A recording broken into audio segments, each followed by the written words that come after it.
Olá! Para quem já ficou olhando para a peperomia melancia, se perguntando como manter ela sempre bonita, com aquele brilho do dia em que chegou, bom, a gente vai mergulhar nisso agora. Vamos descobrir juntos os segredos para essa planta não só viver, mas, sabe, ficar espetacular. E o grande lance é este aqui. A peperômia melancia, ela fala. É sério. Ela não é uma planta que fica quieta no canto. As folhas dela são tipo um painel que mostra direitinho o que está faltando ou o que está sobrando. A nossa missão, então, é aprender a ler esses sinais. Essa é a ideia que vai guiar a gente por todo o caminho. Bom, então, para começar do começo, quem é essa tal de peperomia melancia, afinal? Porque, né, para cuidar bem, primeiro a gente precisa saber com quem tá lidando. O nome chique dela é Peperomia argyea. Mas o detalhe mais importante mesmo, sabe qual é? Ela é daqui, do Brasil, da América do Sul. E essa informação é ouro puro. É a maior pista que a gente poderia ter sobre o tipo de casa que ela gosta. Mas tá, por que todo mundo ama tanto essa planta? Bom, primeiro é óbvio, né? Essa folhagem que parece uma melanciazinha é incrível. Outra coisa, os caules dela são meio gordinhos, o que faz dela quase uma suculenta. E isso, olha, muda tudo na hora de regar. E para fechar, ela é do time da sombra, perfeita para aquele cantinho dentro de casa ou no escritório. Beleza, agora que as apresentações foram feitas, vamos montar o cantinho ideal para ela.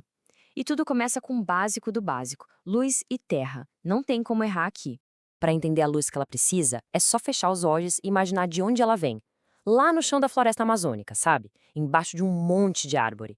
A luz do sol que chega nela é toda picotada, filtrada. É essa a luz que a gente tem que imitar em casa. Então, a regra é super simples. Luz indireta, bastante claridade, mas sem sol direto na cara. É isso que vai manter as folhas com aquele desenho lindo e bem firmes. Sol direto, nem pensar. É tipo colocar ela numa frigideira.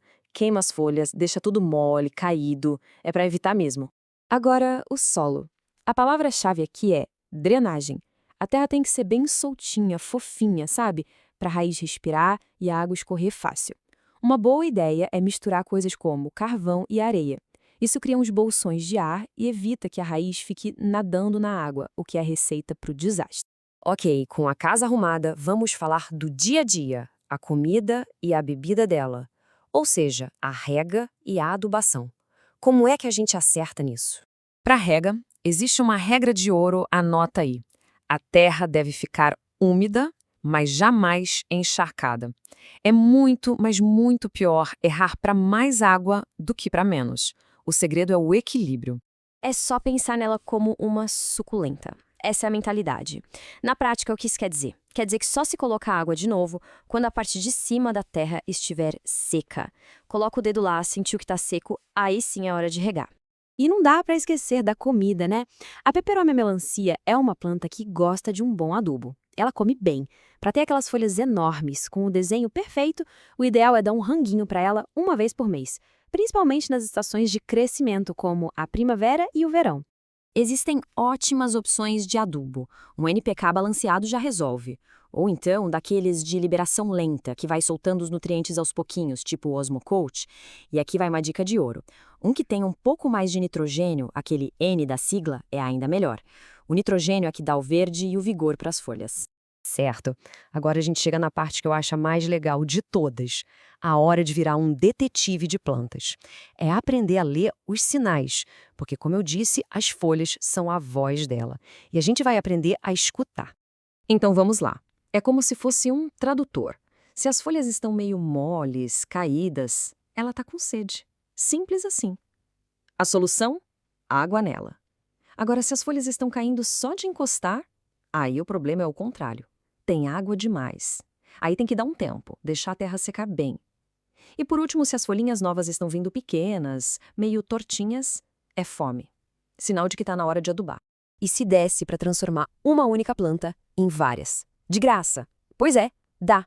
E é exatamente isso que a gente vai ver agora. Como fazer mudinhas, a famosa propagação. Pode parecer mágica, mas é pura biologia. O jeito mais fácil e, sinceramente, o mais incrível de fazer mudas dela é usando uma única folhinha. Só uma. É um daqueles processos que mostram como a natureza é fantástica. E o processo é ridiculamente simples. Pega-se uma folha bem saudável, com um pedacinho do talo. Espeta esse talo na terra úmida e pronto! Aí entra a parte mais difícil, esperar. A paciência é fundamental, mas depois de algumas semanas, a mágica acontece. Uma plantinha nova começa a brotar ali da base. Uma planta inteira, novinha em folha a partir de uma folha só. É demais. No fim das contas, tudo se resume a isso. O grande segredo não é seguir uma receita de bolo, um calendário de rega, nada disso. O segredo é desenvolver essa sensibilidade, sabe? De olhar, de observar e de entender o que as folhas estão dizendo. Elas sempre dão a dica do que fazer. E para fechar, fica aqui uma provocação. Com tudo isso que a gente conversou, o convite é: olhe para a peperômia que está aí por perto. Observe as folhas, a terra, como ela está. O que será que ela está tentando dizer neste exato momento? A resposta, como a gente viu, está bem ali, só esperando para ser lida.